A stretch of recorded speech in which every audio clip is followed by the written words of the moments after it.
క్రీస్తునందు నాకు ప్రియమైనటువంటి సహోదర సహోదరులందరికీ కూడా తండ్రి అయిన దేవుని నుండి ప్రభు అయిన యేసుక్రీస్తు నుండి కృపా సమాధానం కలుగునుగాక ప్రేమతో వందనములు తెలియపరుచుకుంటూ, అలాగే తండ్రి అయిన దేవునికి ప్రభు అయిన యేసుక్రీస్తు గారికి కృతజ్ఞాస్తుతులు చెల్లించుకుంటూ, నాకు ఇచ్చిన యొక్క అవకాశాన్ని సంఘ పెద్దలకు మరియు సంఘస్థులకు ధన్యవాదాలు తెలియపరుచుకుంటూ ఈరోజు ఒక పాఠం వెళ్దాము. ఈరోజు ఒక పాఠం తలంపు చూసుకున్నట్లయితే సహోదర ప్రేమ. దీనికి ఆధార వాక్యం చదువుకుందాం.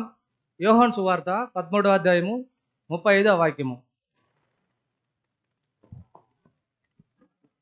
మీరు ఒకని ఎడల ఒకడు ప్రేమ కలవారైన ఎడల దీన్ని బట్టి మీరు నా శిష్యులని అందరూ తెలుసుకొందురు. ప్రియమైన సహోదర సహోదరి, ఇక్కడ చూసుకున్నట్లయితే మీరు ఒకని ఎడల ఒకరు ప్రేమ గలవారైన ఎడల దీన్ని బట్టి మీరు నా శిష్యులని అందరూ తెలుసుకుందరని ప్రభు అయిన యేసుక్రీస్తు చెప్పడము మనం చూస్తున్నాం. ప్రియమైనటువంటి సహోదరులారా, ఈ యొక్క పిలుపులోనికి వచ్చిన మనకు ఉన్నటువంటి ముఖ్యమైన గుణలక్షణం ఏమిటంటే సహోదర ప్రేమ అని చెప్పవచ్చునమాట. క్రీస్తునకు మాదిరికరంగా ఉన్నా కూడా దేనిలో పరిపూర్ణంగా ఉండాలంటే ఈ యొక్క సహోదర ప్రేమలో పరిపూర్ణంగా ఉండాలి. అంటే ఈ యొక్క ప్రేమను పెంపొందించుకో మనం ప్రయత్నం చేస్తూ ఉండాలన్నమాట. అంటే కష్టమైనటువంటి ఈ యొక్క సంగతిగా ఉన్నది. అయితే సహోదర ప్రేమను పెంచుకోవడం దేవుని యొక్క కృప పొంది పరిశుద్ధాత్మ శక్తిని పెంచుకోవడమే ఒక్కొక్క రోజు మనం ప్రయత్నం చేస్తూ ఉండాలన్నమాట. ఎందుకంటే యేసు ప్రభు చెప్పుచున్నాడు, ఈ యొక్క గుణలక్షణం చూసి మనము యేసు ప్రభు గారి శిష్యులని తెలుసుకుంటారు లేదా అందరూ చెప్పుదురు అని ఆయన చెప్తున్నాడు అనమాట. ఇక్కడ ఇప్పుడు ఈ యొక్క సహోదర ప్రేమ తెలుసుకున్నటకు లేదా అర్థం చేసుకున్నట్టుకు బైబిల్ నుంచి ఒక సంగతి గురించి మనం చూస్తాము. అది ఏమిటంటే అపోస్తుల కార్యములు 19వ అధ్యాయము 1 నుంచి కడపటి వరకు మనం చూడబోతున్నాము. అనేక పాఠములు మనం ఈ యొక్క అధ్యాయంలో చూసుంటాము. కానీ ఈరోజు ఈ యొక్క అధ్యాయంలో ఆ యొక్క సంగతి గురించి, ఈ యొక్క సహోదర ప్రేమ సంగతి గురించి మనం చూడబోతున్నాము. వాక్యం చదువుకుందాం. అపోస్తుల కార్యములు 19వ అధ్యాయము 1-2 వాక్యం చదువుకుందాం.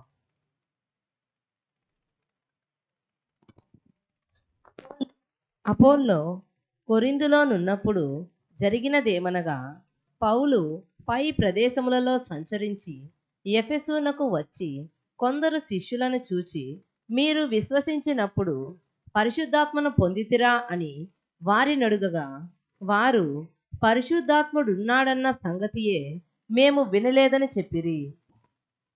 చూడు ప్రియమైన సహోదరులారా, ఈ యొక్క 2 వాక్యాలు చూసుకున్నట్లయితే అపోస్తలుడైన పౌలు ఎఫెసు పట్టణంకి వస్తాడనమాట.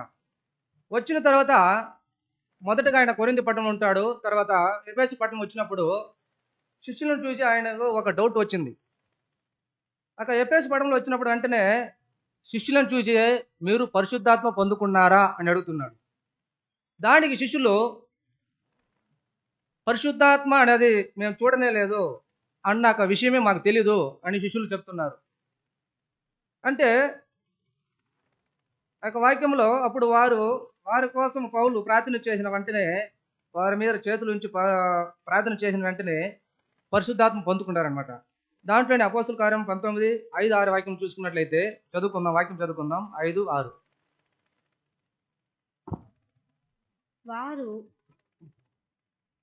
వారు ఆ మాటలు విని ప్రభువైన యేసు నామమున బాప్తిసము పొందిరి.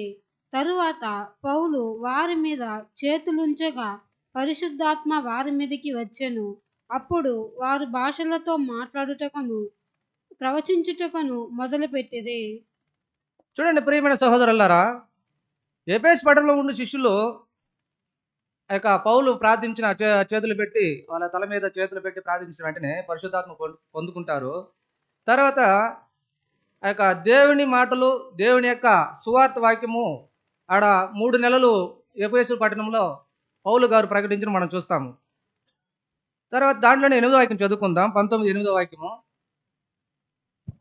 తరువాత అతడు సమాజ మందిరములోనికి వెళ్ళి ప్రసంగించుచు, దేవుని రాజ్యమును గూర్చి తర్కించుచు, ఒప్పించుచు, ధైర్యముగా మాటలాడుచు 3 నెలలు గడిపెను.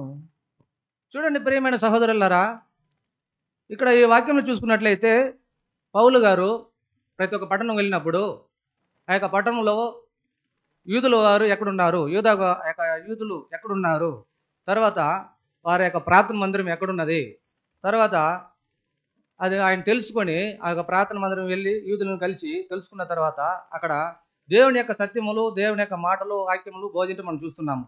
అలాగే ఆ యొక్క ప్రసంగం చేయడం అనేక అద్భుత కార్యములు అక్కడ జరుగుతూ వస్తున్నది. అక్కడ జరుగుతున్నప్పుడు ఆ యొక్క యూదులు, ఇంతకుముందు ఉన్న యొక్క యూదులు ఈయన చేస్తున్న యొక్క ప్రసంగం యొక్క సువార్తను చూసి అసూయపడి ద్వేషం, వాళ్ళ మీద ఆయన యొక్క పౌలు మీద ద్వేషం వస్తుందన్నమాట. దేశం వచ్చిన వెంటనే అక్కడి నుంచి పౌలుని తరిమేస్తారు. ఇక్కడ చూస్తే ఎఫెసు పట్టణంలోకి వస్తాడు, శిష్యులను చూస్తాడు, బాప్తీసం ఇవ్వబడుతుంది, పరిశుద్ధాత్మ కూడా పొందుకుంటారు. ఇక సమాజ మందిరం, ప్రార్థన మందిరంలో 3 నెలలు ప్రసంగం చేయడం మనం చూస్తున్నాము. కొంతమంది కఠినపరచడం వారి ఒప్పుకొనకపోవడం వల్ల ఇక పౌలు గారు ఒక 3 నెలలు ఉపదేశించడము, సత్య సువార్తలు ప్రకటించడము. తర్వాత 19:9 వాక్యం చదువుకుందాం. అపోస్తులు 19:9 వాక్యం. అయితే కొందరు కఠినపరచబడిన వారై మొప్పుకొనక జన సమూహము ఎదుట ఈ మార్గమును దూషించుచున్నందున అతడు వారిని విడిచి శిష్యులను ప్రత్యేకపరచుకొని ప్రతిదినము తూరానున్న అను ఒకని పాఠశాలలో తస్కరించుచూ వచ్చెను. ప్రియమైన సహోదరులారా, ఇక్కడ ఈ వాక్యంలో చూసుకున్నట్లయితే ఆయన 3 నెలలు ఒక వాళ్ళ యొక్క ప్రార్థన మందిరం సువార్త ప్రకటిస్తూ వస్తున్నాడు. అక్కడ వాళ్ళు కఠినపరిచిన వాళ్ళే అక్కడి నుంచి ఆయన తరిమివేస్తారు. మన భాషలో చూసుకున్నట్లే తరిమివేస్తారు. తరిమేసిన తర్వాత ఈయన ఆ తురన్ను అనే యొక్క పాఠశాలను ఎంచుకొని అక్కడ ఆ యొక్క సువార్తను ప్రకటించి మనం చూస్తున్నాము. అలాగే అనేక సబ్జెక్టులు వచ్చి అక్కడ ప్రసంగం చేయడం మనం చూస్తున్నాము. అక్కడ ఎఫెసు పట్టణంలో ఎక్కువగా ప్రసంగం చేయడం ఎక్కడ అంటే పౌలు గారు వచ్చి ఎక్కువ ఎక్కడ నివసించాడని చూస్తే అక్కడ ఎఫెసు పట్టణంలో చెప్పవచ్చును. ఎన్ని రోజులు అక్కడ నివసించినాడని చూసుకున్నట్లయితే వాక్యం చదువుకుందాం. 19:10 అధ్యాయం. 19వ అధ్యాయం 10వ వాక్యం. 2 ఏండ్ల వరకు ఇలాగున జరిగిన కనుక యూదులేమి గ్రీస్తు దేశస్థులేమి ఆసియాలో కాపురమున్న వారందరూ ప్రభువు వాక్యమును వినిరి. ప్రియమైన సహోదరులారా, ఇక్కడ చూస్తే 2 సంవత్సరం కాలం పాటు ఇక్కడే ఉండి దేవుని యొక్క వాక్యములు అక్కడ మాట్లాడుతున్నాడు. ఏక వాక్యంలో మనం చూస్తున్నాము. ఈ 2 సంవత్సర కాలంలో ఏమేమి జరిగింది? మరొక వాక్యం చదువుకుందాం. 11వ వాక్యం. మరియు దేవుడు పౌలు చేత విశేషమైన అద్భుతములను చేయించెను. చూడండి ప్రియమైన సహోదరులారా, పౌలు దేవుని యొక్క మాటలను దృఢపరుస్తున్నాడు. దేవుడు కూడా పౌలు ద్వారా అనేకమైన అద్భుత కార్యములు చేస్తూ వస్తున్నాడు అనమాట. అలాగే 12వ వాక్యంలో చూసుకున్నట్లయితే అతని శరీరమునకు తగిలిన చేతి గుడ్డలైనను నడి కట్లైనను రోగుల యొద్దకు తెచ్చినప్పుడు రోగములు వారిని విడిచెను, దయ్యములు కూడా వదిలిపోయెను. ప్రియమైన సహోదరులారా, పౌలు ఆడ ప్రసంగం చేసినప్పుడు ఆ యొక్క గుడ్డలను ముట్టుకుంటే కూడా ఆ నడికట్టి అంటారు కదా, అవంతా ముట్టుకుంటే కూడా స్వస్థపరుస్తున్నారంట, స్వస్థ పొందుతున్నారు వాళ్ళు. ఆ యొక్క స్వస్థ పొందడం చూసి దయ్యములు కూడా వెలుచున్నది. తర్వాత ఎంతటి అద్భుత కార్యములు అంటే చెప్పుకోదగ్గ విషయంలో అక్కడ జరుగుతుందని మనం చూస్తున్నాము. ఇప్పుడు పౌలు ఇలా చేసేటప్పుడు ఆ యొక్క పట్టణంలో కొంతమంది మాంత్రికులు ఉన్నారనమాట. ఆ యొక్క మాంత్రికులు వారి యొక్క బిజినెస్ కొరత అవడం మనం చూస్తున్నాము. చూడండి ప్రియమైన సహోదరులారా, ఇక్కడ చూస్తే దయ్యములు గొట్టలేక లేదా దయ్యములు పట్టిన వాళ్ళు, మాంత్రికులు వెళ్ళలేనిది పౌలు ద్వారా స్వస్థత పొందుతూ ఉన్నారు. వెంటనే దీన్ని గమనిస్తున్నారు యూదా కులానికి చెందిన వారు. యూదా కులానికి చెందిన వారు పౌలు నడిపిస్తున్న ఆ యొక్క కూటములకు వచ్చి, పౌలు ఏం చేస్తున్నాడు, ఇక వ్యాధులు వెళ్ళుచున్నదే, ఇక రోగములు నయమవుతున్నదే, ఇక దయ్యములు కూడా పారి వెళ్ళిపోతున్నదే అని వాళ్ళు వచ్చి చూస్తున్నారు. అంటే దేని వలన ఈ యొక్క వ్యాధులు స్వస్థపరుచున్నది, తర్వాత ఈ యొక్క దయ్యములు ఎలా వెళ్తున్నది, మనం మంత్రాలకు వెళ్ళలేనిది ఆయన ఏమి చెబుతున్నాడు అనేసి ఆలోచించి వాళ్ళ యొక్క కూటములకు వచ్చి కలుసుకుంటారు. కలుసుకుని వెంటనే ఆడ చూస్తారనమాట. అంటే ఏమి ఒక మాట ఉపయోగించడం, పౌలు గారు ఒక మాట ఉపయోగించి స్వస్థపరచడం వాళ్ళు చూస్తున్నారు. అంటే ఏం ఆ మాట అంటే యేసుని నామములో అనే మాటకి జనులు స్వస్థత పొందుతున్నారు, దయ్యములు వదిలి వెళ్ళుచున్నది. తర్వాత ఆ యొక్క మాంత్రికులు కాబట్టి వీరు కొన్ని మంత్రాలు పెట్టున్నారు. ఆ యొక్క మంత్రాలకు వెళ్ళలేనిది ఈ యొక్క యేసు నామములు వెళ్ళుచున్నది గమనిస్తున్నారనమాట. మనము యేసు నామం ఉపయోగిస్తున్నాము అనుకొని వీరు కూడా ఏం చేస్తారంటే, వాక్యం చదువుకుందాం. అపోస్తుల కార్యములు 19:13. అప్పుడు దేశ సంచారులను మాంత్రికులనైన కొందరు యూదులు పౌలు ప్రకటించి యేసు తోడు మిమ్మును ఉచ్చటను చేయుచున్నానను మాట చెప్పి దయ్యముల పట్టిన వారి మీద ప్రభువైన యేసు నామమును ఉచ్చరించుటకు పూనుకొనిరి. ప్రియమైన సహోదరులారా, వీళ్ళు కూడా మాంత్రికులైన కొందరు యేసు నామం అనగా యేసు తోడు మిమ్మల్ని ఉచ్చాటన చేయుచున్నాను అన్న మాట చెప్పి దయ్యం పడిన వారి యొక్క మీద యేసు నామం ఉచ్చరించుటకు పూనుకొనిరి. దానికి ఏం ఫలితం దొరికిందంటే, అంటే మనం కూడా చేద్దాము, పౌలు యేసు నామం అని చెప్తున్నాడే మనం కూడా చేద్దాము అంటే అనుకొని వీళ్ళు కూడా యేసు నామం అని చెప్పినారనమాట. ఒక 14 వాక్యంలో చూసుకున్నట్లయితే చదవండి సిస్టర్. యూదుడైన స్కెవయను ఒక ప్రధాన యాజకుని కుమారులు 7 అలాగు చేయుచుండిరి. అందుకు ఆ దయ్యము, నేను యేసును గుర్తెరుగుదును, పౌలును కూడా ఎరుగుదును, కాని మీరెవరని వారిని అడుగగా 15 వరకు చాలు సిస్టర్. 15 వరకు చాలు. ఇక్కడ మనం చూసుకున్నట్లయితే యూదులైన కుమారులు అంటే స్కేవయను యూదుడు అనమాట. ఆయన కుమారులు కూడా ఇక్కడ యేసును తెలుసును, అలా యేసు నామము యేసు నామం ఉపయోగిస్తాం మనం కూడా అనుకొని యేసు నామం ఉపయోగిస్తారనమాట. తర్వాత 16 వాక్యం చదువుకుందాం. ఆ దయ్యము పట్టినవాడు ఎగిరి వారి మీద పడి వారిని ఇద్దరిని లొంగదీసి గెలిచెను. అందుచేత వారు దిగంబరులై గాయము తగిలి ఆ ఇంట నుండి పారిపోయిరి. ప్రియమైన సహోదరులారా, ఇక్కడ స్కేవయన కుమారులు 7 మంది అనమాట. అక్కడ యూదులైన స్కేవయన కుమారులు మనం కూడా యేసు నామం ఉపయోగిస్తామని ఉపయోగించినప్పుడు ఆ యొక్క దయ్యము వచ్చి వీళ్ళు ఆ యేసు నామము ఉపయోగించినప్పుడు ఆ దయ్యము రిటర్న్ అడుగుచున్నది, యేసును తెలుసును, పౌలును తెలుసును, నువ్వు ఎవరని కూడా నాకు తెలుసును, అంటే నువ్వు చెప్తే నేను ఒప్పుకుంటానా అంటే ఆ అర్హత ఉండాలన్నమాట. యేసు నామము అనే ఉపయోగించుటకు ఒక అర్హత ఉండాలి. చూడండి, ఒక అవమానకరమైన హేళనకరమైన ఒక కార్యం జరుగుతున్నది. ఏం జరిగిందంటే, ఆ యొక్క దయ్యం వచ్చి వీళ్ళ మీద పడి బట్టలు చించి వేసి గాయములు తగిలిందంట. వీళ్ళు ఆ యొక్క గాయం తగిలిన వెంటనే దిగంబరులు అయిపోయినారు. బట్టలు చించి వేసేలాగా దిగంబరులు అయినాక వీళ్ళు అవమానకరం అయిపోయింది కాబట్టి పారిపోయినారు. అక్కడి నుంచి పారిపోయిన వెంటనే అక్కడ ఆ దయ్యము చెప్పింది కూడా మనం చూసాము, పౌలుని తెలుసును, యేసును తెలుసును, నువ్వెవరు అడుగుతున్నది ఆ దయ్యం కూడా. చూడండి, ఆ యొక్క ప్రసంగం ఆ యొక్క పౌలుకు అంత అధికారం ఉన్నది కాబట్టి దయ్యములు కూడా భయపడింది. ప్రియమైన సహోదరుల, దీంట్లో మనకు కూడా ఒక పాఠం ఉన్నది. ఈ రోజుల్లో మనము కూడా యేసుని నామం అని ఉపయోగిస్తున్నాము. నిజముగా ఆ యొక్క యేసు నామంకి మర్యాద ఉన్నదా? మనం చెప్పే యేసు నామం దేవుని యొక్క చూపుల్లో మహింపరచబడిందా లేదా మహత్వం కలిగిందా? లోకాంశమైన కార్యం చేసుకున్నప్పటికీ, లోక ప్రకారం మనం జీవిస్తున్నప్పటికీ ఎంత విధముగానూ ప్రయోజనము లేదు. యేసు నామం అనడానికి ఒక అర్హత కావాలన్నమాట. అంటే పౌలుకి ఆ అర్హత ఉన్నది కాబట్టి దయ్యములు వెళ్ళింది. ఆ యొక్క స్కేవయన కుమారులకి ఆ యొక్క అర్హత లేదు కాబట్టి దయ్యం రిటర్న్ వాళ్ళని చించివేయబడి వాళ్ళు దిగంబరులు అయిపోయినారు. అంటే మరొక వాక్యం చదువుకుందాం. మనకు అర్హత కావాలంటే వాక్యం చదువు 2 తిమోతి 2వ అధ్యాయము 19వ వాక్యం. 2 తిమోతి 2వ అధ్యాయం 19వ వాక్యం. 2:19. అయినను దేవుని యొక్క స్థిరమైన పునాది నిలుకడగా ఉన్నది, ప్రభువు తన వారిని ఎరుగును అనునదియు, ప్రభువు నామమును ఒప్పుకొను ప్రతి వాడును దుర్నీతి నుండి తొలగిపోవలెను అనునదియు దానికి ముద్రగా ఉన్నది. ప్రియమైన సహోదర సహోదరి, ప్రభువు నామమును ఒప్పుకున్న ప్రతి వాడును దుర్నీతి నుండి తొలగిపోవలను అనునది దానికి ముద్రగా ఉన్నది. అంటే యేసు నామము చెప్పే మనము అన్యాయపు జీవితము జీవిస్తూ మనం ప్రార్థన చేసే యేసు నామములు అడుగుతున్నాము తండ్రి అంటే ఆ యొక్క ప్రార్థనకి ఎటువంటి విలువ ఉన్నది, ఆ యొక్క ప్రార్థనకి ఎటువంటి విలువ లేదు. అంటే ఆ యొక్క నామం చెప్పిన వారుగా ఉంటే మన యొక్క జీవితంలో కూడా తగిన విధంగా మనము నడవాలి.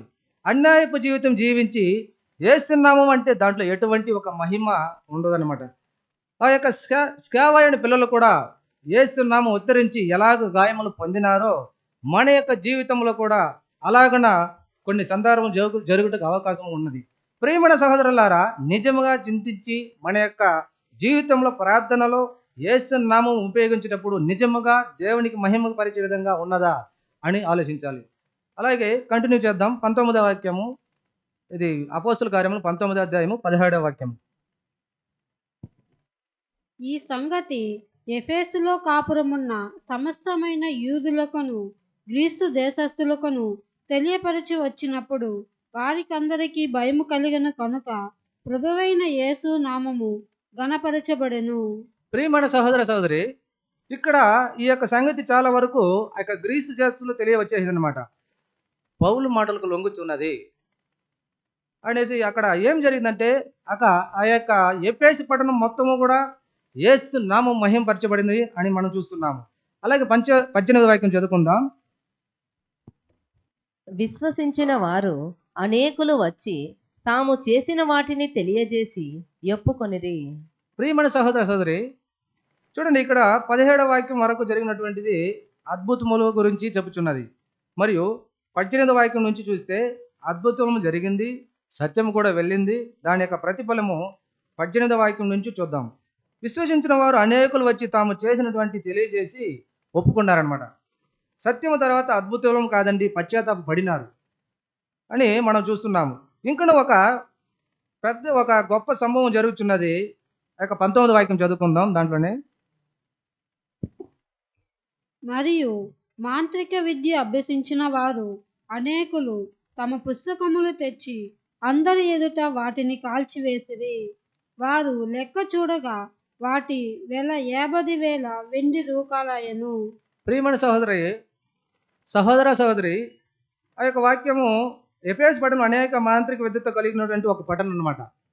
చూడండి, ఆ యొక్క మాంత్రికముల వృత్తి కూడా కొద్దిగా క్షీణిస్తూ వస్తున్నది. అక్కడికి వెళ్ళి డబ్బులు ఖర్చు పెట్టి ఆ యొక్క రోగము లేదా దయ్యములు కూడా వెళ్ళడం లేదు. అంటే ఇక్కడ పౌలు దగ్గరకు వచ్చినప్పుడు పారిపోతున్నది. ఇక్కడ ప్రజలు కూడా మంత్రముల కన్నా పౌలు చెప్పుచున్న వేస్తున్నాము అనేది కొంచెం దృఢంగా వాళ్ళు విశ్వసిస్తున్నారన్నమాట. ఆ పౌలు ఏం చేస్తున్నాడు? వచ్చి పౌలు ద్వారా సత్యం వింటారు, అవగాహన తెలుసుకుంటారు, డబ్బులు పెట్టి ఆ కట్టలకుండా ఆ యొక్క మాంత్రిక పుస్తకం కూడా వాళ్ళు ఏం చేస్తారంటే కాల్చి వేస్తారనమాట. ఆ యొక్క మాంత్రిక పుస్తకం ఎలాంటిదంటే బిల్లి శూన్యం చేయడం ఎలా, ఒకరింటిని చెడుపుట ఎలా, అది మాంత్రిక పుస్తకంలో అలా ఉండడం మనం చూస్తున్నాం. తర్వాత ఆ యొక్క పుస్తకంలో తెచ్చి కాల్చి వేస్తారు. చాలా విలువ పెట్టి కొని ఉంటారు ఆ యొక్క పుస్తకంలో, అయినా కానీ దాన్ని కాల్చి వేస్తారనమాట. దేవుని యొక్క మాటలు ఎఫెసు పట్టణంలో మహిమపరచడం మనం చూస్తున్నాము. మరొక వాక్యం 20వ వాక్యంలో చూసుకున్నట్లయితే చదవండి సిస్టర్. ఇంత ప్రభావముతో ప్రభువు వాక్యము ప్రబలమై వ్యాపించెను. ఎలా ప్రబలమై వ్యాపించడం అని మనం చూసుకున్నట్లయితే ఈ యొక్క వాక్యం ఎలా కొద్దిగా ప్రభు వాక్యం ఎలా ప్రబలం వ్యాపించను, ఆ యొక్క ప్రబలమై ఎలా వ్యాపించనంటే 2 వెళ్ళి 4 చెప్పడము, 4 వెళ్ళి 8 మందికి చెప్పడము, 8 మంది వెళ్ళి 16 మందికి, 16 మంది వెళ్ళి 32 మంది, అలా కొద్దిగా స్ప్రెడ్ అవుతూ వస్తున్నది అనమాట. అంటే ప్రబలమైంది ఎట్లా అంటే ఒకరు వచ్చి ఇంకొకరు అట్లా చెప్పి ఆ యొక్క అక్కడ జరుగుతున్న సంగతి ప్రబలం అవుతున్నది మనం చూస్తున్నాం. ఇలాగనే ఎఫెసు పట్టణంలో పౌలు యొక్క సువార్త చాలా బాగా ప్రకాశంగా వెలుచున్న సందర్భంలో 21వ వాక్యం చూసుకున్నట్లయితే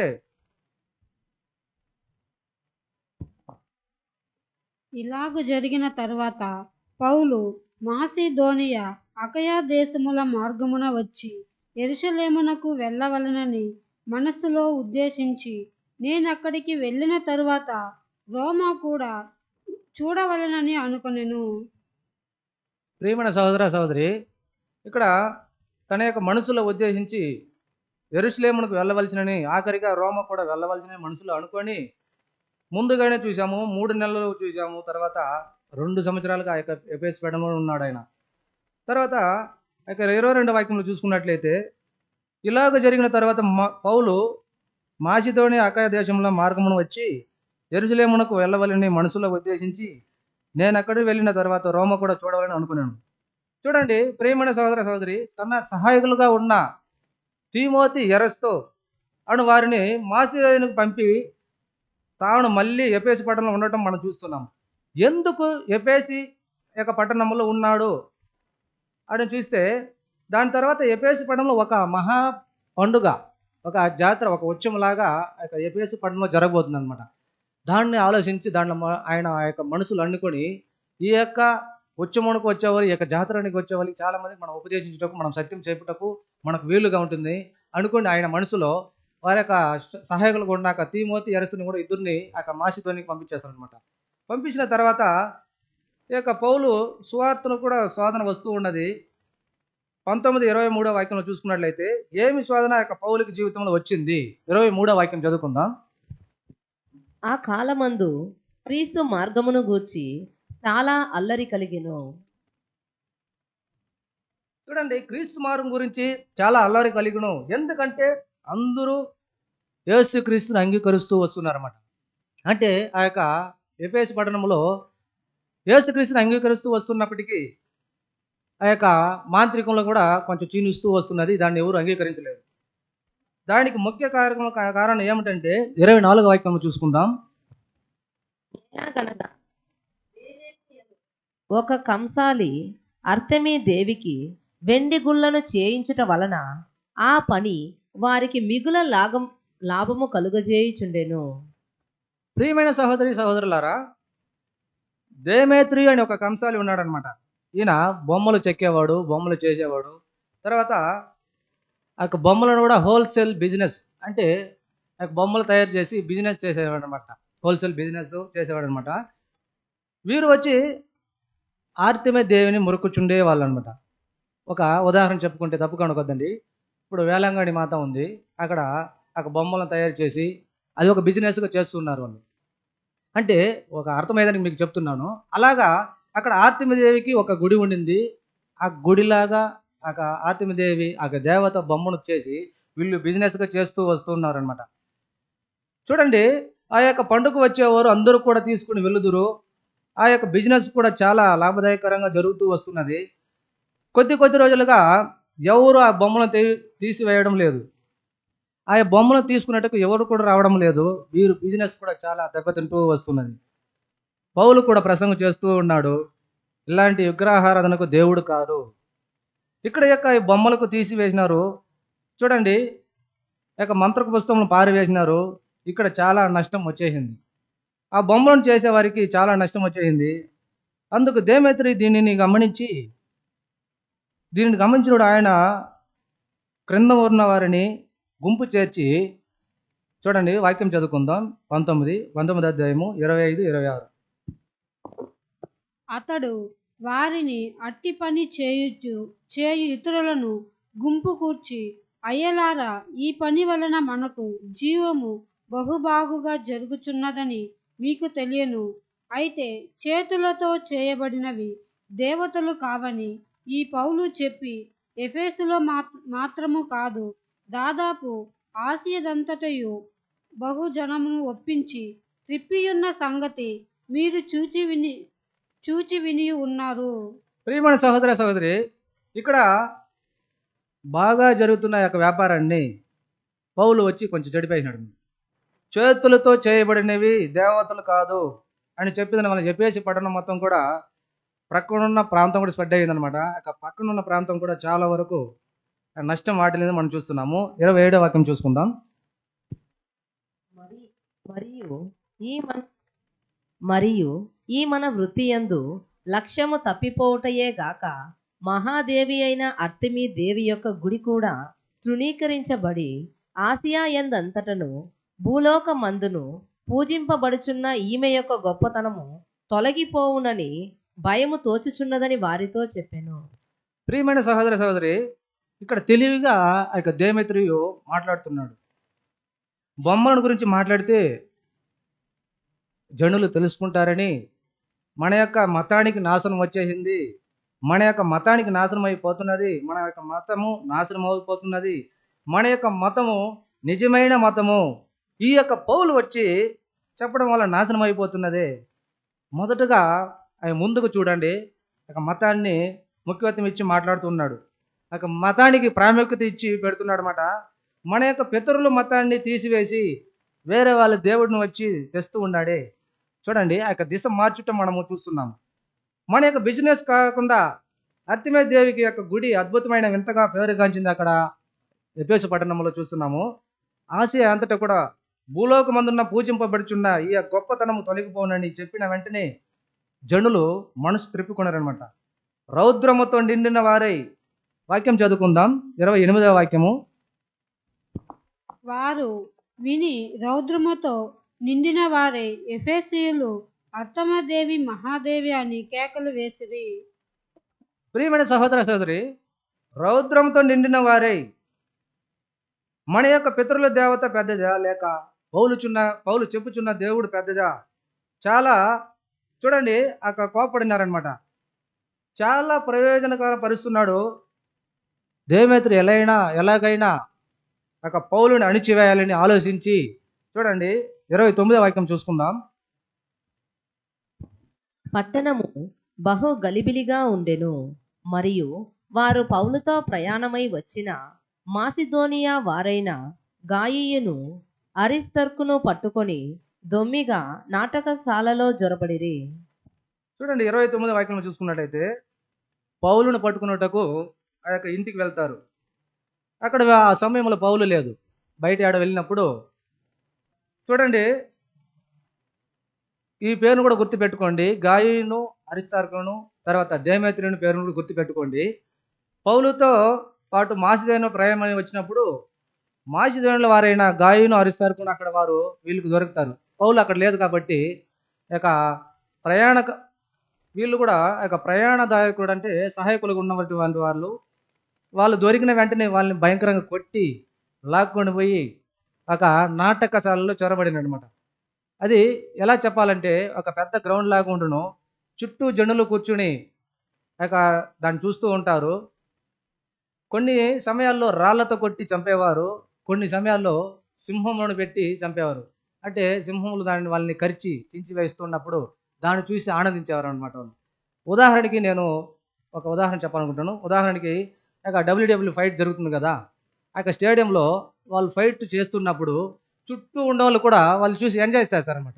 అంటే వాళ్ళు కొట్టుకుంటామంటూ కూడా చుట్టూ ఉన్నవాళ్ళు వాళ్ళని చూసి ఎంజాయ్ చేస్తారు. అలాగా నాటకశాలలో చొరబడి వీళ్ళిద్దరిని, గాయును తర్వాత అరిస్తార్కును, ఇద్దరిని అక్కడ చేర్చి ఆ గ్రౌండ్లో పెట్టినప్పుడు వీళ్ళు కొట్టుతున్నారు, తర్వాత లాక్కొని వెళ్ళినారు. అంటే సింహం వదలలేదు, ఇంకా రాళ్ళు పెట్టి కొట్టి చంపలేదు, అక్కడ గ్రౌండ్లో చేర్చి ఉన్నారు. మరొక వాక్యం చూసుకున్నట్టయితే 2 కొరింథీయులు 1వ అధ్యాయము 8వ వాక్యము. 1:8 వాక్యం. సహోదరులారా, ఆసియలో మాకు తటస్థించిన శ్రమను గూర్చి మీకు తెలియకుండుట మాకిష్టము లేదు. అదేదనగా, మేము బ్రతుకుదుమను నమ్మకము లేక ఇండునట్లుగా మా శక్తికి మించిన అత్యధిక భారము వలన కృంగిపోతిమి. చూడండి, అపోస్తలుడైన పౌలు చెప్పుచున్నాడు, సహోదరులారా, ఆసియాలో మాకు తటస్థించిన శ్రమను గూర్చి మీకు తెలియకుండుట మాకు ఇష్టము లేదు. మాకు శక్తికి మించిన అత్యధిక భారం వలన కృంగిపోతేమి. అంటే అక్కడికి వెళితే ఎవరు ప్రాణంతో తిరిగి రారనమాట. ఆ గ్రౌండ్కి వెళితే కంపల్సరీగా ప్రాణం ఎవరికి తిరిగి రాదు. ఆ యొక్క గాయను, అరిస్తార్కును అక్కడ నాటకశాలలో పెట్టేసినారు. తిరిగి వచ్చిన వెంటనే పౌలు చూసి, నేను కూడా అక్కడ వెళ్తాను అన్నప్పుడు అక్కడ వాక్యం చదువుకుందాం, 30వ వాక్యము. పౌలు జనుల సభ యొద్దకు వెళ్ళదలచెను, కానీ శిష్యులు వెళ్ళనీయలేదు. చూడండి, మన వలన మన సహాయకులు ఉన్నటువంటి వాళ్ళు పట్టుబడినారే, మన వల్ల గాయం పొందుతున్నారే అని వెళ్దాం అనుకున్నప్పుడు శిష్యులు వెళ్ళనీయలేదనమాట. ఇప్పటికే ఆల్రెడీ ఇద్దరిని మేము పోగొట్టుకున్నాము, మీరు కూడా వెళ్తే ఎట్లా, మేము వదులుకోలేము అని పౌలు నిలిపేస్తారనమాట. 31వ వాక్యం చూసుకున్నట్లయితే చదువుకుందాం. మరియు ఆసియా దేశాధికారులతో కొందరు అతనికి స్నేహితులై ఉండి అతని యొద్దకు వర్తమానము పంపి నీవు నాటకశాలలోనికి వెళ్ళవద్దని అతన్ని వేడుకొనిరి. ఇప్పుడు ఇంతకుముందు పౌలు వచ్చి ధనవంతుడికి ఐశ్వర్యవంతుగా ఉన్నాడు. ఆ యొక్క ఆసియాలో చాలామంది తెలిసి ఉంటుంది, పౌలు గురించి తెలిసి ఉంటుంది. అప్పుడు ఆ యొక్క స్నేహితులు ఏమంటారంటే, ఆయన వద్దకు వర్తమానం పంపి నువ్వు నాటకశాలకు వెళ్ళవద్దని అతను వేడుకున్నారనమాట. చూడండి ప్రియమైన సహోదర సహోదరి, గాయను అరిస్తార్కును పౌలుతో ప్రయాణమై వచ్చిన వాళ్ళు వారి దగ్గర భయంకరమైన దెబ్బలు తిని ఉంటారు. వారి యొక్క మనసు ఎలా ఉంటుంది? సహాయకులు వచ్చి మనము ఈయన కోసం ఇలా దెబ్బ తిన్నామే. చూడండి ప్రియమైన సహోదర సహోదరులారా, వారి యొక్క మనసును ఆ యొక్క సమయంలో వాళ్ళ యొక్క మనసు ఎలా ఉంది అని మనం చాలా గమనించేవారుగా ఉండాలి. చూడండి దీనికి కారణం ఎవరంటే ఆ యొక్క దేమేత్రి అనమాట. అపోస్తుల కార్యములు 19:32 వాక్యం చదువుకుందాం. ఆ సభ గలిబిలిగా ఉండెను కనుక కొందరీలాగున కొందరాలాగున కేకలు వేసిరి. తామెందు నిమిత్తము కూడుకొనిరో చాలా మందికి తెలియలేదు. చూడండి అక్కడ కొందరు ఇలాగునా కొందరు అలాగునా కేకలు వేసిరి. కొంతమంది ఎందుకు కూడుకున్నామో వాళ్ళకే తెలియదనమాట. కొంతమంది ఎందుకు కొట్టుచున్నామో వారికే తెలియదు అనమాట. అందరూ కొట్టుచున్నాను, నేను కొట్టుచున్నాను. చూడండి ఎంత మోసకరమైన సభలు ఎట్లా ఉందని చూడండి. అందరూ కొట్టుచున్నాను, నేను కొట్టుచున్నాను. అందరూ కేకలు వేస్తున్నాను, నేను కేకలు వేస్తున్నాను. అక్కడ గలిబిలిగా అక్కడ ఉండడం మనము చూస్తున్నాము. తాము ఎందుకు అరుస్తున్నామో వాళ్ళకే తెలియదు. అక్కడ 33వ వాక్యం చదువుకుందాం సిస్టర్. అప్పుడు యూదులు అలెగ్జాంద్రును ముందుకు త్రోయగా కొందరు సమూహములో నుండి అతని ఎదుటకి తెచ్చిరి. అలెగ్జాంద్రు సైగ చేసి జనులతో సమాధానము చెప్పుకొనవలెనని ఉండెను. అలెగ్జాండర్ ముందుగా అలెగ్జాండర్ ఒక అతను ఉన్నాడు, అతను ముందుగా పెట్టుచున్నారు. అతను వచ్చి ఎఫెసు పట్టణంలో ముఖ్యమైన వాడిగా ఉన్నాడు. అలాగే 34 వాక్యంలో చూసుకున్నట్లయితే చూడండి ప్రియమైన సహోదరులారా, అక్కడ లాక్కొని వచ్చిన వారు యూదులు విచారించుటకు ముందుకు వచ్చిన అతను యూదుడు కాబట్టి ఆయన ఎట్లయినా తప్పిస్తాడు అని మా దేవత పెద్దది, మా దేవత గొప్ప, మీ దేవుడు గొప్ప కాదు అని కొంతమంది 2 గంటల సేపు శబ్దం చేయడం మనం చూస్తున్నాం. 35వ వాక్యం చదువుకుందాం. అంతటా కరణము సమూహమును సముదాయించి ఎఫెసీయుల పట్టణము అర్తెమి మహాదేవికి ద్విపతి యొద్ద నుండి పడిన మూర్తికిని పాలకురాలై ఉన్నదని తెలియని వాడెవడు? ప్రియమైన సహోదరులారా, దానికి ముఖ్యమైనటువంటి ఒక మనిషి అందరూ నిశ్శబ్దంగా ఉండండి అని చెప్పి ఎఫెసీయులారా ఎందుకు అరుస్తున్నారు? మన యొక్క దేవత అర్తెమి దేవినే, దానికి ఎటువంటి సందేహం లేదు. ఆ యొక్క బొమ్మలు కూడా ఒక కథ పెట్టున్నారనమాట. వాళ్ళు ఆకాశం నుండి పడిన ఒక శిల్పగా, ఒక బొమ్మగా వారు చెప్పుచున్నారనమాట. ఆ బొమ్మలకి ఆకాశం నుండి పడినట్టుగా చూడండి. అలాంటి ఒక శక్తి అయినా ఆ బొమ్మ అని చెప్పుకోవచ్చును వాళ్ళు చెప్పుచున్నారు వాళ్ళు. అలాగే 36వ వాక్యం చూసుకున్నట్లయితే చదవండి సిస్టర్. ఈ సంగతులు నిరాక్షేపమైనవి కనుక వీరు శాంతము కలిగి ఏదియో ఆతురపడి చేయకుండుట ఆవశ్యకము. ప్రియమైన సహోదర సహోదరి, మన యొక్క దేవత పెద్దది చెప్పినప్పుడు కాదని ఎవరు చెప్పినారు?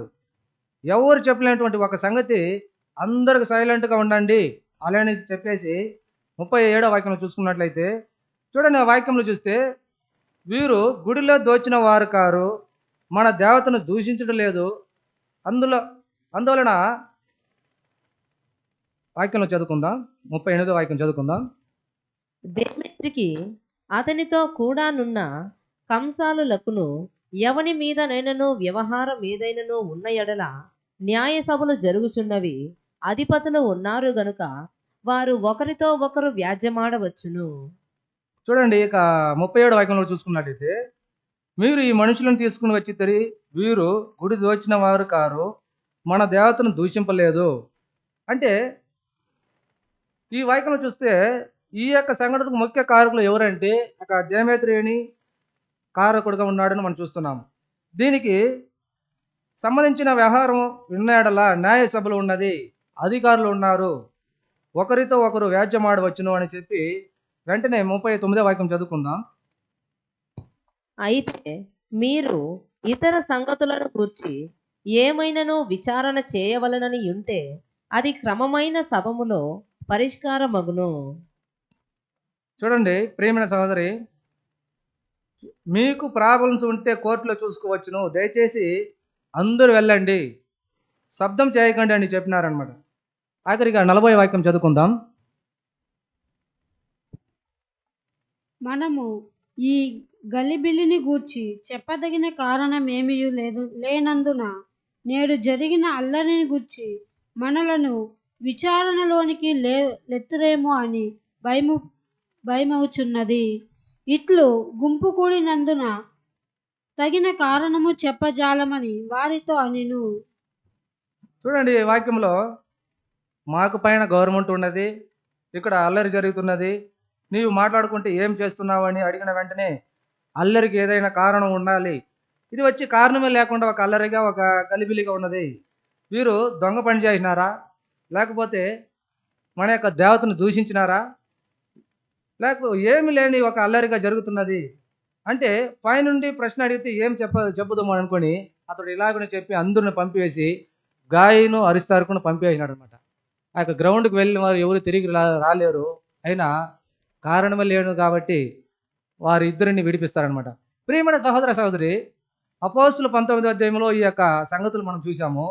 దీంట్లో ఏమి పాఠం ఉంది అంటే దీని వెనక చాలా సంగతులు దాగి ఉన్నది.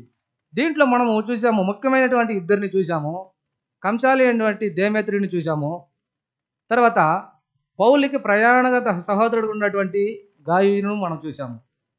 మనము వీరిద్దరిని మర్చిపోకూడదు, ఎందుకంటే వీరిని గురించి మిగతా పాఠంలో చూడబోతున్నాము. దీని తర్వాత ఆ యొక్క ఎఫెసు పట్టణంలో ఏమి జరిగిందంటే వాక్యం లేదు, చివరికి వెనుకకు చూస్తే పౌలు తర్వాత ఎఫెసు పట్టణం నుండి యెరూషలేముకి వెళ్తాడు. రోమాకి వెళ్ళి కొద్ది రోజుల తర్వాత ఆయన మరణిస్తాడని మనం చూస్తున్నాం.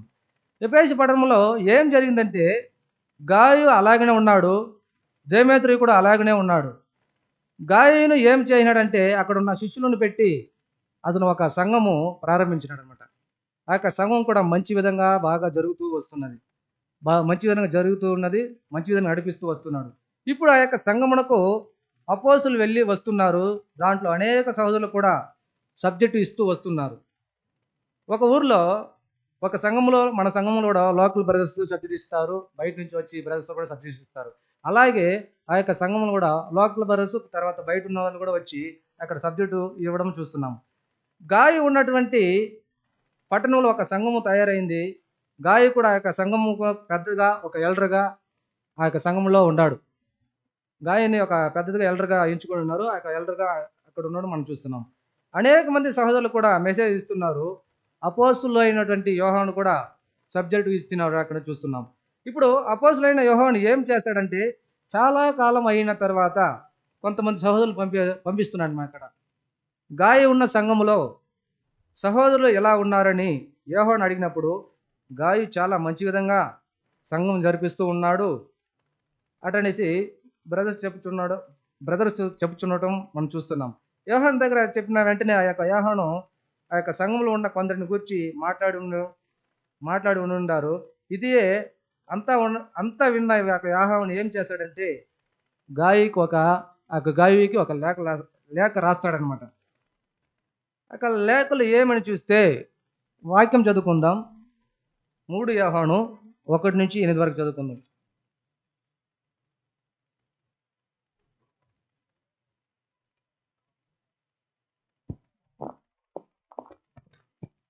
పెద్దనైన నేను సత్యమును బట్టి ప్రేమించు ప్రియుడైన గాయకునకు శుభమని చెప్పి వ్రాయినది. ప్రియుడా, నీ ఆత్మ వర్ధిల్లుచున్న ప్రకారము నీవు అన్ని విషయములలోనూ వర్ధిల్లుచు సౌఖ్యముగా ఉండవలనని ప్రార్థించుచున్నాను. నీవు సత్యమును అనుసరించి నడుచుకొనుచున్నావు గనుక సహోదరులు వచ్చి నీ సత్య ప్రవర్తనను గూర్చి సాక్ష్యము చెప్పగా విని బహుగా సంతోషించితిని. నా పిల్లలు సత్యమును అనుసరించి నడుచుకొనుచున్నారని వినుట కంటే నాకు ఎక్కువైన సంతోషము లేదు. ప్రియుడా, వారు పరదేశులైనను సహోదరులుగా ఉన్నవారికి నీవు చేసినదెల్లా విశ్వాసికి తగినట్టుగా చేయుచున్నావు. వారు నీ ప్రేమను గూర్చి సంఘము ఎదుట సాక్ష్యమిచ్చిరి. వారు అన్యజనుల వలన ఏమీయూ తీసుకొనక ఆయన నామము నిమిత్తము బయలుదేరిరి గనుక దేవునికి తగినట్టుగా నీవు వారిని సాగనంపిన ఎడల నీకు యుక్తముగా ఉండును. మనము సత్యమునకు సహాయులమవునట్టు అట్టివారికి ఉపచారము చేయ బద్దులమై ఉన్నాము. ప్రియమైన సహోదర సహోదరి, చూడండి, గాయికి శుభమని చెప్పి నీ ఆత్మ వర్ధిల్లుచున్న ప్రకారము నీవు అన్ని విషయములలో వర్ధిల్లుచు సాధ్యముగా ఉండవలెనని. గాయి ఎట్లా ఉండారు అంటే, అక్కడ వెళ్ళి వచ్చిన సహోదరులు కూడా చాలా బాగా సత్యం నందు నడుచుకుంటున్నాడు. ఆ చెప్పిన వెంటనే యోహాను చాలా సంతోషించును. సహోదరుల దగ్గర, అన్యుల దగ్గర నిజమైన వాడుగా ఉండాడు. గాయ దగ్గర ఉన్న ముఖ్యమైనటువంటి ఒక గుణలక్షణం ఏమిటంటే సహోదర ప్రేమ. ఈ యొక్క సహోదర ప్రేమ ఆ యొక్క సంఘంలో ఎలా నడిపించిందంటే, వారు నీ ప్రేమను గూర్చి సంఘము ఎదుట సాక్ష్యం ఇచ్చిరి. గాయ ఉన్న సంఘమునకు వచ్చి వెళ్ళినారు కదా, వారు సహోదరులను ఎలా ప్రేమించి చూపించాడు, ఎలా ఆ యొక్క సంఘమును నడిపిస్తాడు, ఆ యొక్క సంఘమును ఎలా నడిపించాడు అని వీరు సాక్ష్యం ఇస్తున్నారు. ఎలా చెప్పుచున్నారంటే, గాయను గురించి చెప్పుచున్నారు. ఆ యొక్క సహోదరుని ప్రేమ చాలా ప్రేమగా ఉన్నది అంటే ఎలా అంటే, ఎవరైనా బ్రదర్స్ వచ్చి ఆ యొక్క సబ్జెక్టు, ఆ యొక్క సత్యము చెప్పినప్పుడు, ఉన్నాను బ్రదర్, ఇప్పుడే వెళ్ళొద్దండి, ఒక 2 రోజులు ఉండేసి వెళ్ళండి, ఆ యొక్క ప్రేమ చూడండి. వాళ్ళు ఆ యొక్క బ్రదర్స్ ద్వారా ఈయన గాయ చెప్పుచున్న ఆ యొక్క ప్రేమ, ఆ యొక్క చూపిస్తున్న యొక్క ప్రేమ చూడండి. ఉన్నాను బ్రదర్, 2 రోజులు ఉండండి, 2 రోజులు ఉండి వెళ్దురు అనే ప్రేమతో పలకరించేవాడు అనమాట ఈ యొక్క గాయు. చూడండి ప్రియమైన సహోదరులారా, ప్రయాణకారుడుగా ఉన్న గాయు ఇప్పుడు ఒక సంఘమును నడిపించేవాడుగా మారినాడు. ఇప్పుడు సహోదర ప్రేమలో చాలా సత్యంలో అభివృద్ధి పొందిన వాడుగా ఉన్నాడని మనం చూస్తున్నాము.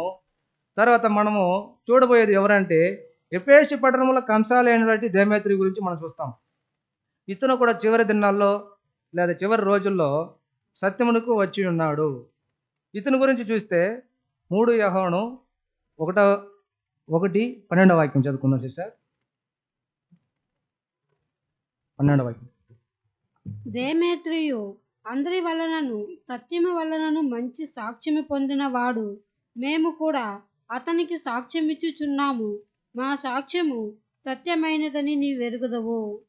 చూడండి, ఈ వాక్యంలో చాలా గమనించి చూడాల్సిన వాక్యము. ఈ యొక్క దేమేత్రియు ఒక కంసాలి ఎఫెసు పట్టణంలో జనులకు పౌలుకు విరోధంగా అల్లరి సృష్టించిన వాడు.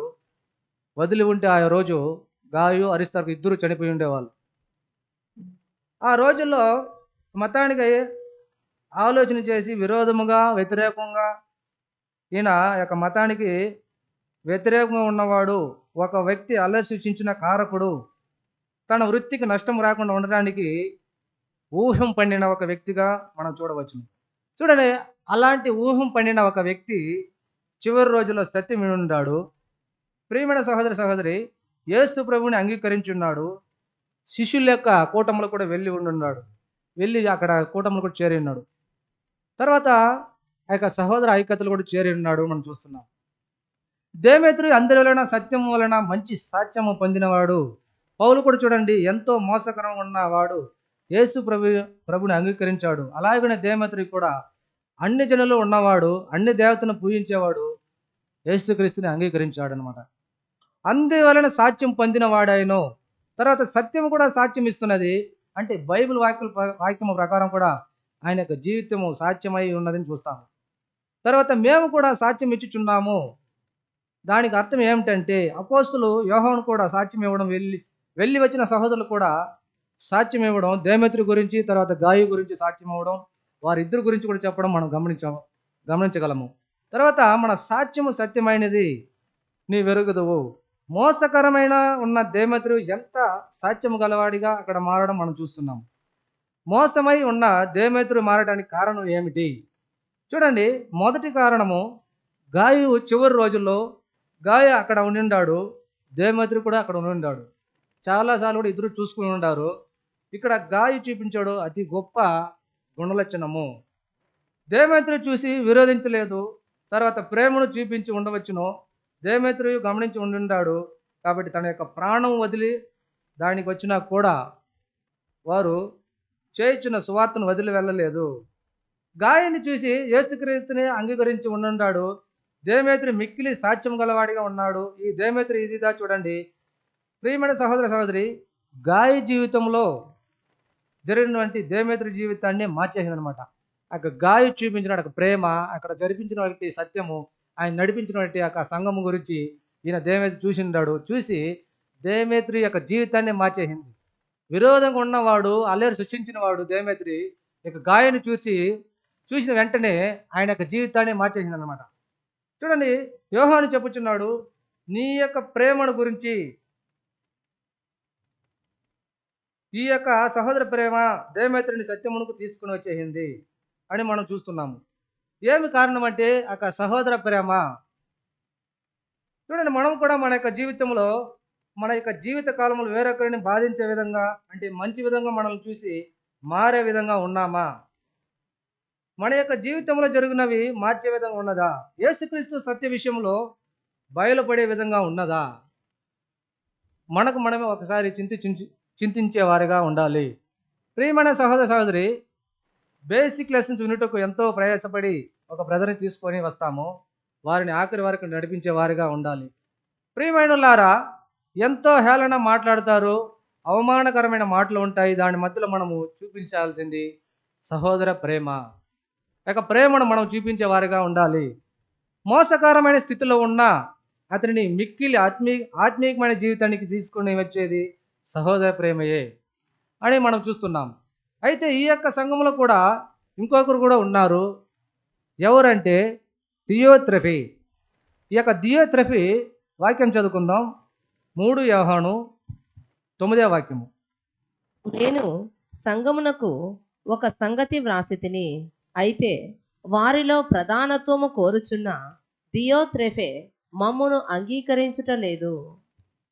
చూడండి, ఈ వాక్యంలో ఈ సంఘములో గాయు ఉన్నారు, దేమేత్రి ఉన్నారు, దియోత్రెఫీ అని ఒకరు ఉన్నారు. ఈయన ఏం చేస్తాడంటే ఎప్పుడు కూడా ప్రధానత్వం కోరేవాడే ఉన్నాడనమాట. అందుట్లోనూ మొదటి స్థానం నాకే అనే ఒక ఆశ ఆయనలో ఉండింది మనం చూస్తున్నాం. అన్నిట్లో నేనే. అదేవిధంగా ఆయన మనసు కూడా అహంకార మనసు లేదా గర్వము ఆయనలో ఉండిందని మనం చూస్తాం. 10వ వాక్యం చదువుకుందాం అట్లే సిస్టర్. వాడు మమ్మును గూర్చి చెడ్డ మాటలు వదరుచు అది చాలనట్టుగా సహోదరులను తానే చేర్చుకొనక వారిని చేర్చుకొన మనస్సు గలవారిని కూడా ఆటంకపరచుచు సంఘములో నుండి వారిని వెలివేయుచున్నాడు. అందుచేత నేను వచ్చినప్పుడు వాడు చేయుచున్న క్రియలను జ్ఞాపకము చేసుకొందును. చూడండి, అప్పొస్తలులకు విరోధంగా చేస్తున్నాడు. ఈయన ఎవరిని కూడా అంగీకరించేది లేదు. వచ్చిన వారిని కూడా సంఘంలో చాలినట్టుగా సహోదరులు చేర్చుకునక ఆటంకపరచుచు సంఘంలో నుండి వారిని వెలివేయుచున్నాడు. చూడండి, ఈ యొక్క మోసకరమైనటువంటి ఈ యొక్క దియోత్రెఫీ అనే యొక్క ప్రవర్తన క్యారెక్టరు దేమేత్రికి కూడా ఎలాంటి బాధింప జరగలేదు. చూడండి, ఈయన చేసినటువంటివి చూసి ఈ యొక్క దియోత్రెఫీ చేసినటువంటి క్యారెక్టర్ని చూసి దేమేత్రికి ఎలాంటి బాధింపు లేదని మనం చూస్తున్నాం. గాయని చూస్తాడు, ఆ యొక్క గుణలక్షణం చూస్తున్నాడు. దాంట్లో అభివృద్ధి పెంచుకు మాత్రమే ఆయన ముందుకు వస్తున్నాడు. ఒక సాక్ష్యం గల జీవితాన్ని జీవించుటకు ప్రయాసపడిన ఈ యొక్క దేమేత్రియు థియోత్రెఫీ గురించి ఈయనకు ఎలాంటి బాధింపు తీసుకుని రాలేదు అని మనం చూస్తున్నాం. మన యొక్క సంఘంలో కూడా ఇలాంటి 2 గుంపులు గలవారుగా ఉంటారు, లేదా 2 సమూహం గలవారుగా ఉంటారు.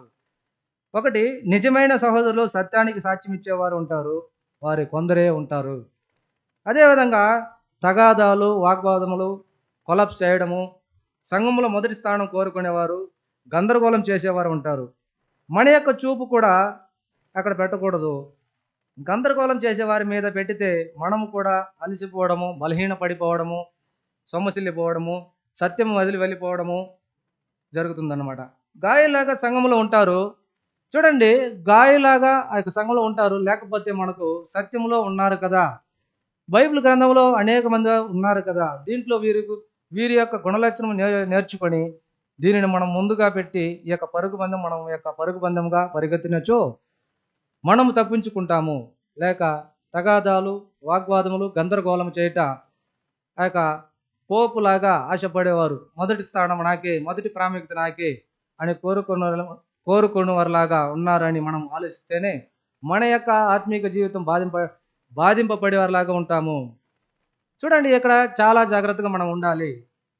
ఎందుకంటే అందరూ కూడా ప్రధానత్వం కోరి తన యొక్క అవకాశము కోల్పోతూనే ఉన్నారు.